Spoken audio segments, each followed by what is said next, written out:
दोस्तों, री imagining India या इतने बड़े देश के बारे में ये सोचना कि आगे आने वाले वक्तों में वो कैसा होना चाहिए, उसके ख्वाब बुनना कोई आसान काम नहीं है। हाँ, ये आसान काम तो नहीं है, पर हर नई नस्ल, हर दौर में सिर्फ अवाम ने ही नहीं बल्कि अवाम के अलग अलग हिस्सों ने हमेशा री इमेजिन किया है कि देश कैसा होना चाहिए, भविष्य कैसा होना चाहिए, मुस्तकबिल के ख्वाब क्या होने चाहिए।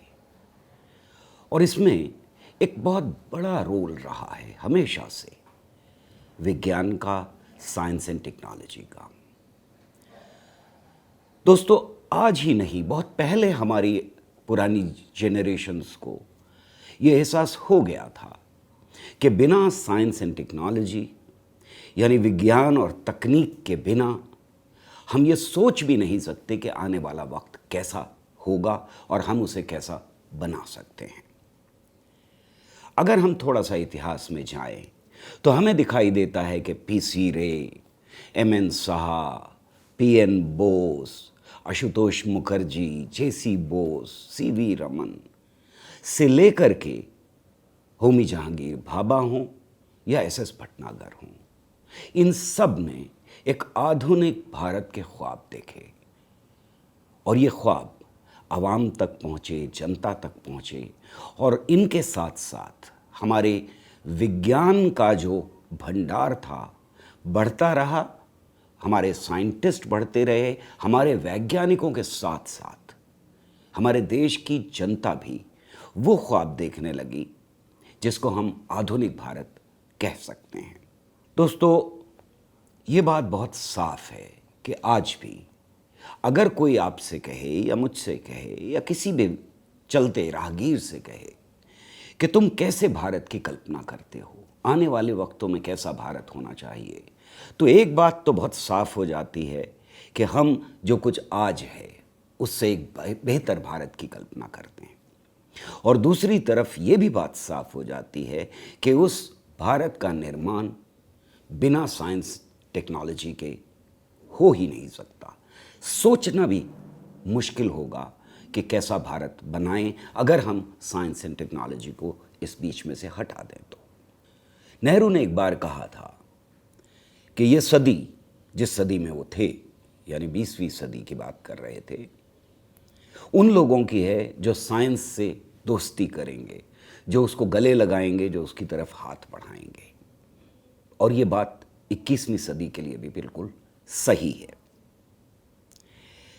आज अगर हम सोचना शुरू करें कि हमारे देश के अंदर साइंस एंड टेक्नोलॉजी का क्या हाल है, साइंस एंड टेक्नोलॉजी को कैसा होना चाहिए, साइंस एंड टेक्नोलॉजी, विज्ञान या तकनीक के क्षेत्र में क्या क्या तब्दीलियां की जानी चाहिए एक बेहतर हिंदुस्तान के लिए, तो बहुत सारे सवाल खड़े हो जाते हैं। ये बात बड़ी साफ है और सामने की है कि हमारे देश के अंदर साइंस एंड टेक्नोलॉजी में पिछले 70 सालों में बहुत कुछ हुआ है। हमने CSIR बनाया, हमने DRDO बनाया, हमने एटॉमिक एनर्जी बनाया, हमने स्पेस के क्षेत्र में बड़े काम किए और कई 100 अनुसंधान इस देश के अंदर बनाए। इन अनुसंधानों ने एक ऐसे देश को, जिसे अंग्रेज़ पूरी तरह से तहस नहस करके छोड़ गए थे, जहाँ रोज़ कहत पड़ते थे, जहाँ रोज़ सैलाब में सैकड़ों हज़ारों लोग बेघर हो जाते थे या जान गंवा देते थे, जहाँ खाने के लिए पैसे नहीं होते थे, बीमारियों का राज था, ऐसा लगता था। ऐसे एक देश को पिछले 70 सालों में हमने अपने पैरों पर तो खड़ा कर ही दिया जहाँ तक विज्ञान का सवाल है। और इसकी मिसाल बहुत कम मिलती है दुनिया में कि पिछले 70 सालों में देश ने साइंस और टेक्नोलॉजी में इतनी उन्नति की हो। लेकिन हमने सिर्फ अपने पैरों पर खड़ा नहीं किया, हमने और देशों के मुकाबले में इतनी उन्नति कर ली कि आज दुनिया की साइंस एंड टेक्नोलॉजी की यानी वैज्ञानिक समुदाय के लोगों की नज़रें हमारे ऊपर लगातार होती हैं। बहुत सारे ऐसे क्षेत्र हैं जिसमें हमने कमाल करके दिखाया। और बहुत सारे ऐसे क्षेत्र हैं जिसमें दुनिया के सारे साइंसदान हमसे बात करने के लिए तैयार होते हैं। हम उनके साथ कंधे से कंधा मिलाकर खड़े होते हैं जब कुछ एरियाज में साइंस एंड टेक्नोलॉजी की बात की जाती है। लेकिन इसका पूरा श्रेय हमारे देश की वैज्ञानिकों को जाता है, हमारे देश के टेक्नोलॉजिस्ट को जाता है, क्योंकि लगातार ये बात कहने के बावजूद कि साइंस एंड टेक्नोलॉजी की रिसर्च पर खर्चा बढ़ना चाहिए, उसको ज़्यादा से ज़्यादा प्रोत्साहन मिलना चाहिए, इसके बावजूद हमारी जो दर रही है साइंस एंड टेक्नोलॉजी के ऊपर खर्चे की, वो बहुत कम है और लगातार बहुत कम रही है। हमने अपनी जीडीपी का कहा यह जाता है कि 0.8% खर्चा कर रहे हैं, लेकिन उसको सही मानों में देखा जाए तो हम अभी तक कहीं 0.5 से 0.7% यानी 0.5 से लेकर के 0.7% तक खर्चा कर रहे हैं। इसको यूं देख लीजिए कि अगर हमारा देश की दौलत 100 रुपए है तो हम उसमें से 5 पैसे या 8 पैसे खर्च कर रहे हैं।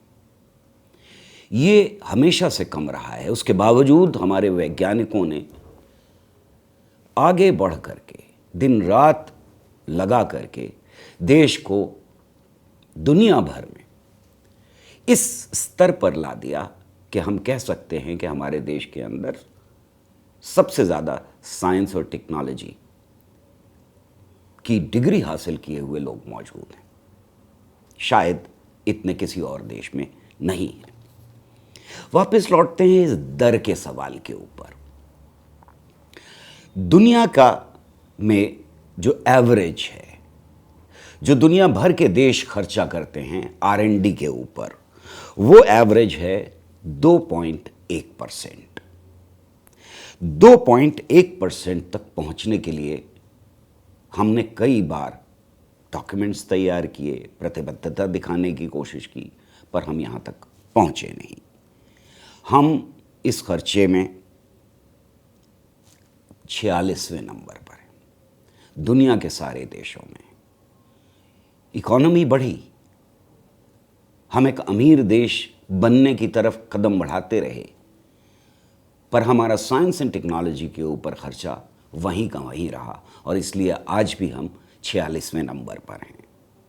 टर्की हो, लिथुआनिया हो, न्यूजीलैंड हो, रशिया हो, स्पेन हो, मलेशिया हो, भारत की जीडीपी का परसेंटेज खतरा इन सारे देशों से कम है।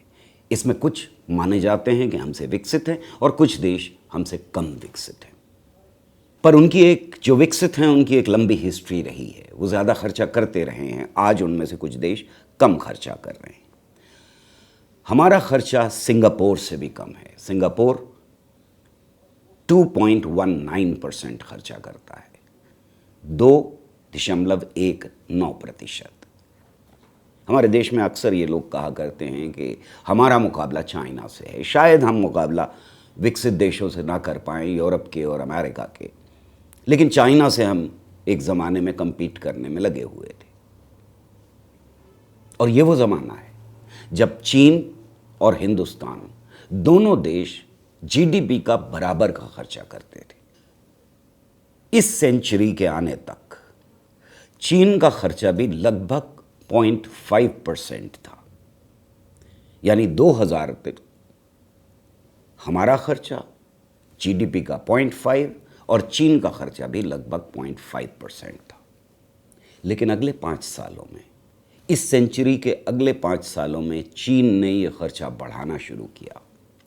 2005 तक उन्होंने इस खर्चे को बढ़ा करके 1.5% कर दिया, यानी 3 गुना बढ़ा दिया।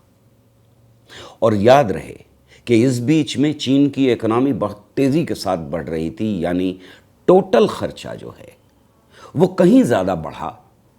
अगर हम सिर्फ परसेंटेज में देखें तो भी 3% है, लेकिन टोटल खर्चा उनका बढ़ता रहा और अब चीन का खर्चा 2.05% है। उनकी इकनॉमी दुनिया की दूसरे नंबर की इकनॉमी है। और इसी नहीं, चीन को बहुत तेज़ी से साइंस एंड टेक्नोलॉजी के एरिया में, विज्ञान के एरिया में बढ़ने का रास्ता खोला। ये रास्ता हम भी खोल सकते थे, लेकिन हम कोरिया से भी पीछे हैं। हम एशिया पैसिफिक का जो दर है 2.59 की दर, हम उससे भी बहुत पीछे हैं। यानी अगर हमें अपने फ्यूचर के बारे में सोचना है, अगर आने वाले वक्तों के ख्वाब बुनने हैं, तो फिर हमें कमर कसनी होगी एक बार फिर से। वैसे ही जैसे हमने आज़ादी के बाद सन 1950, सन 1960 और सन 1970 तक अपनी कमर कसी। हम बहुत गरीब देश थे, पर हमने उस वक्त फ़ैसला लिया कि हम साइंस एंड टेक्नोलॉजी के ऊपर जितना खर्चा कर सकते हैं करेंगे। आज फिर से कमर कसने की ज़रूरत है और इस खर्चे को बढ़ाने की ज़रूरत है। लेकिन खाली क्या पैसे से ख्वाब खरीदे जा सकते हैं? ऐसा हुआ नहीं करता। पैसे से ख्वाब नहीं खरीदे जाते, और देश के ख्वाब तो खाली पैसे से कभी भी नहीं खरीदे जा सकते। हमें ये सोचना होगा कि हमारा देश बहुत बड़ा देश है। इस देश के अंदर हर स्टेट को इस तरह से देखना होगा कि वो एक अलग मुल्क की तरह से है। उसकी आबादी इतनी बड़ी है कि वो एक अलग मुल्क की तरह से यूं है कि वो कई यूरोप के देशों से ज़्यादा बड़ा है। और इसलिए जो अनुसंधान हमने बनाए, इसलिए जो हमने एक चेन बनाई अपने यहाँ, अपने देश के अंदर अलग अलग इंस्टीट्यूशंस की, जहाँ साइंस एंड टेक्नोलॉजी की जा सके, उस चेन को अब हमें एक्सपैंड करने की ज़रूरत है, उसको बड़ा करने की ज़रूरत है। और हर राज्य के अंदर हमें ये संस्थान लगातार बनाने होंगे। अपनी बात को एक एग्जाम्पल के तरह से समझाता हूँ मैं। हमारे देश में नेशनल लेवल की 3 ऑर्गेनाइजेशंस हैं, 3 संस्थान हैं। एक निस्केयर, जो अब नाम बदल करके बंद कर दिया गया है, उसकी रूपरेखा बदल दी गई है पिछले 1 साल में। दूसरा विज्ञान प्रसार, और तीसरा NCSTC। NCSTC फंड करता है ज़्यादातर चीज़ों को, पर इन तीनों को हमने नेशनल लेवल पर ये मैंडेट दिया, ये जिम्मेदारी दी कि वो विज्ञान का प्रसार प्रचार करें। आज हर स्टेट को अलग अलग तरीके से कम 3 ऐसे अनुसंधानों की ज़रूरत है। हम नेशनल लेवल के ऊपर 3 इंस्टीट्यूशंस बना करके इस देश की ज़रूरतों को पूरा नहीं कर सकते। हर राज्य की ज़रूरत को पूरा करने के लिए हर जगह हमको all India institute of sciences बनाने पड़ेंगे। हर राज्य के लिए हमको सोचना पड़ेगा कि 1 से ज़्यादा IITs मौजूद हों। हर राज्य के लिए हमको सोचना पड़ेगा कि एटॉमिक एनर्जी रिसर्च कैसे की जा सकती है। हर राज्य के लिए हमको स्पेस रिसर्च के सेंटर्स बनाने पड़ेंगे। जब तक हम ये एक्सपेंशन नहीं करेंगे, हमारा ख्वाब, एक आधुनिक भारत का ख्वाब पूरा नहीं किया जा सकता। लेकिन क्या सिर्फ इंस्टीट्यूशंस बना करके ये ख्वाब पूरा किया जा सकता है? मेरा मानना यह है कि सिर्फ इंस्टीट्यूशंस बना कर भी ये ख्वाब पूरा नहीं किया जा सकता। हमको कॉलेज एजुकेशन, हमको यूनिवर्सिटी एजुकेशन, हमको प्राइमरी और सेकेंडरी एजुकेशन, इनके ऊपर भी ध्यान देना पड़ेगा। हमें ऐसे टीचर्स की ज़रूरत होगी जो आधुनिक विज्ञान पढ़ा सकें, जो आज का विज्ञान पढ़ा सकें। पुरानी किताबों से उठा करके, पुराने नोट्स लेकर के कॉलेजेस में, स्कूल्स में, यूनिवर्सिटीज़ में पढ़ाई न कराई जाए, जिसका मतलब ये होगा कि लगातार हमको अपने टीचर्स को ट्रेनिंग देनी पड़ेगी। सिर्फ वैसी ट्रेनिंग नहीं जैसी आजकल दी जाती है, बल्कि एक आधुनिक ट्रेनिंग देनी पड़ेगी। हमको वो सारे इक्विपमेंट गांव-गांव तक पहुंचाने होंगे जहां से क्रिएटिविटी निकलेगी, जहां से वो कलाकार निकलेंगे जो साइंस की ख्वाबों की उड़ान में खरे उतर सकें। लेकिन क्या अगर हमने अपने स्कूल ठीक कर लिए, क्या हमने अपने कॉलेजेस ठीक कर लिए, क्या अगर हमने अपनी यूनिवर्सिटीज़ को ठीक कर लिया और बहुत सारे अनुसंधान बना दिए जहाँ रिसर्च और डेवलपमेंट किया जा सके, तो सब कुछ ठीक हो जाएगा? मेरा मानना है नहीं होगा। देश को इसकी ज़रूरत है कि हमारा कॉन्स्टिट्यूशन जो कह रहा है, हमारा कॉन्स्टिट्यूशन बहुत साफ तरीके से कह रहा है कि हर देशवासी की ये जिम्मेदारी है कि वो scientific temper, spirit of inquiry और ह्यूमनिज्म का प्रसार प्रचार करे। और अगर ये कह रहा है कि हर नागरिक की ये जिम्मेदारी है, तो हमारा कॉन्स्टिट्यूशन ये भी कह रहा है कि हर अनुसंधान की जिम्मेदारी है, वो चाहे प्राइवेट सेक्टर में हो या गवर्नमेंट सेक्टर में हो।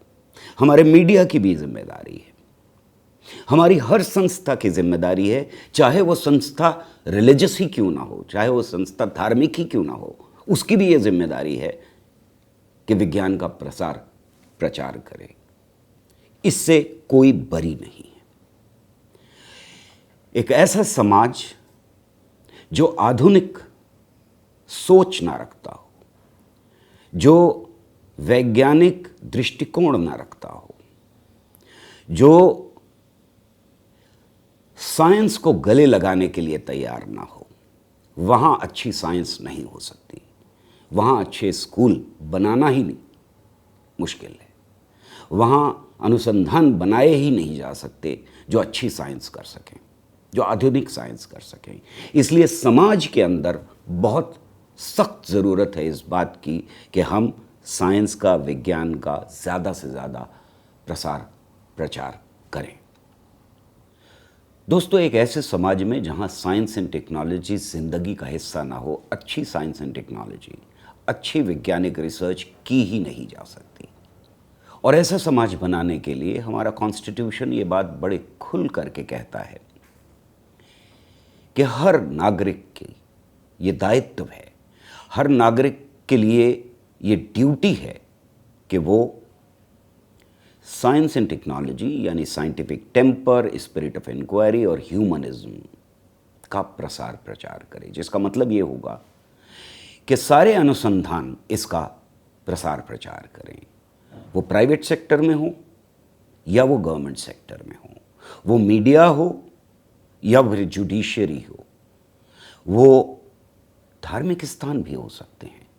उनका भी कॉन्स्टिट्यूशनली दायित्व यही है कि वो वैज्ञानिक सोच का, वैज्ञानिक दृष्टिकोण का प्रसार प्रचार करेंगे। लेकिन सवाल ये है कि वैज्ञानिक दृष्टिकोण है क्या? इसके लिए एक बार फिर हमको अपने साइंटिस्ट के पास जाना पड़ेगा, एक लंबी बहस में जाना पड़ेगा जो लगभग 100 साल तक चलती रही, लेकिन इसका निचोड़ पंडित जवाहरलाल नेहरू ने दिया। और उन्होंने कहा कि यह साइंस का तरीक़ाकार है जो बहादुर है मगर आलोचनात्मक है। ये तलाश है सच और नए इल्म की। ये रवैया है किसी भी चीज़ को तब तक ना मानने का जब तक उसे परख ना लिया जाए।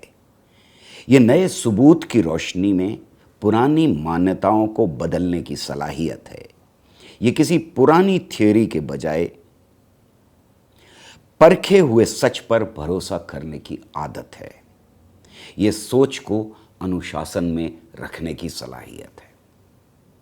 यानी हम पुरानी मान्यताओं को छोड़ने के लिए तैयार हों अगर नए सबूत हमको मिलते हैं।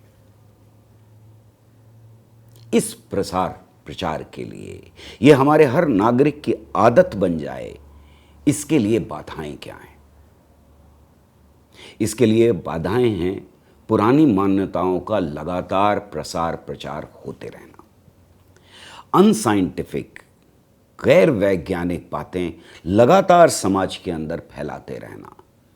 और हमें ये दिखाई देता है कि वो चाहे हमारे लीडर्स हों, चाहे हमारी जुडिशरी हो, चाहे हमारा मीडिया हो, और चाहे हमें अपने समाज में बिखरे हुए सैकड़ों बाबा हों, मुल्ला हों, पंडे हों, ये लगातार जाने अनजाने साइंस के खिलाफ प्रसार प्रचार करते रहते हैं।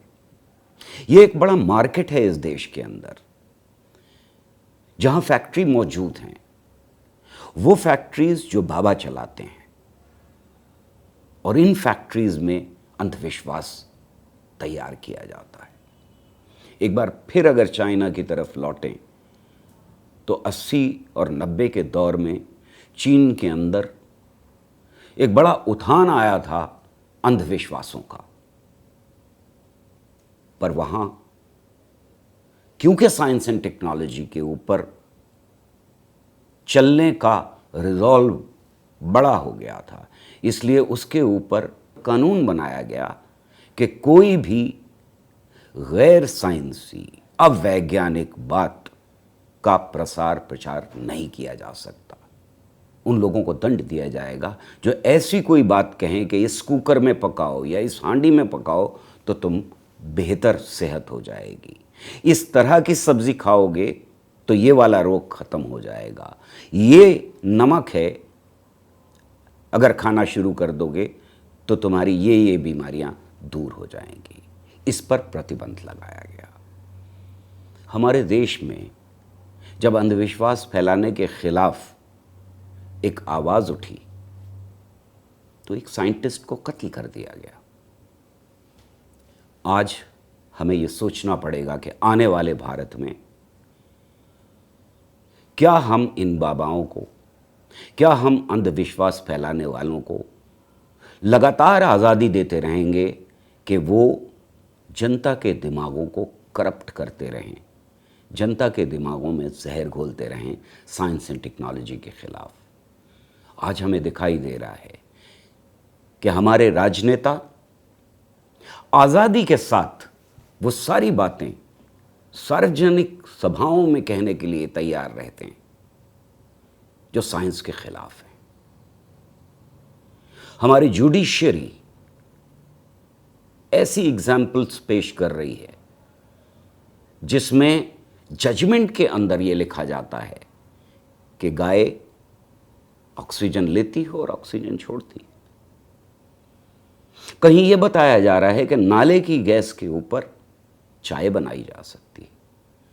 कहीं यह कहा जा रहा है कि हमारे यहां पुरातत्व काल में इंटरनेट भी था, रॉकेट्स भी थे, मिसाइल्स भी थे और न्यूक्लियर टेक्नोलॉजी भी थी। यह सब कुछ आज़ादी के साथ कहा जा रहा है। पर अगर कोई आम आदमी ये बात कहे और वो कल्पना करे कि ये सब कुछ मौजूद था तो शायद साइंस एंड टेक्नोलॉजी को देश की धक्का ना लगे। पर ये वो लोग कह रहे हैं, ये बातें वो लोग कह रहे हैं जो बहुत जिम्मेदार पदों पर है। देश को दुनिया में बदनाम करने का ये जो चलन चला है, भविष्य के भारत में इस पर रोक लगानी होगी। हम अपने सारे संस्थानों को बेहतर बना सकते हैं। हम अपने साइंटिस्ट को, जिन्होंने बहुत खिदमत की है इस देश की, उनको और खिदमत करने के लिए प्रेरणा दे सकते हैं। पर जहां तक सवाल है वैज्ञानिक चेतना फैलाने का, वो एक पॉलिटिकल, राजनीतिक और कल्चरल प्रोजेक्ट है। इसके लिए ज़रूरत होगी कि हमारे देश की जनता के बीच में जाने के लिए न सिर्फ साइंटिस्ट को प्रोत्साहित किया जाए, बल्कि साइंस को जाने के लिए रास्ते तलाशे जाएं। और तभी एक ऐसा माहौल इस देश में पैदा किया जा सकता है जहां कोई जज ये हिम्मत न कर सके कि वो कहे कि मोर का प्रजनन आंसुओं से होता है, जहां कोई मंत्री ये ना कह सके कि मैं डार्विनिज्म के ऊपर यकीन नहीं रखता। ये माहौल बनाना बहुत ज़रूरी है जहां वो लोग जो पदों पर बैठे हुए हैं वो ये हिम्मत ना कर पाएं कि वो साइंस और टेक्नोलॉजी के ख़िलाफ़ या उसे परखे हुए कोई ऐसी बात कहें जो उस दायरे में आती है जिसे हम साइंस के विरुद्ध दायरा कहते हैं। इसके साथ ही साथ हमें प्रतिबंध लगाना होगा उन बाबाओं पर और उस मीडिया के ऊपर जो आज भी लगातार हमें ये बता रहा है कि अगर गोलगप्पे खा लोगे तो तुम्हारी बीमारी ठीक हो जाएगी, अगर खीर खा लोगे तो तुम्हारी बीमारी ठीक हो जाएगी, अगर मैं तुम्हें श्राप दे दूंगा तो तुम बर्बाद हो जाओगे, और अगर मैं तुम्हें आशीर्वाद दे दूंगा तो तुम एक बेहतर कल की तरफ जाओगे और तुम्हें नौकरी भी मिल जाएगी और तुम्हारी तनख्वाह भी बढ़ जाएगी वगैरह वगैरह। हमें एक बेहतर भारत के लिए, हमें एक कल के लिए ऐसा ख्वाब देखना होगा जहां हम जीडीपी का परसेंटेज बढ़ा करके तो खर्च करें, लेकिन उसके साथ साथ पूरे माहौल में बदलाव लाना भी ज़रूरी होगा। शुक्रिया।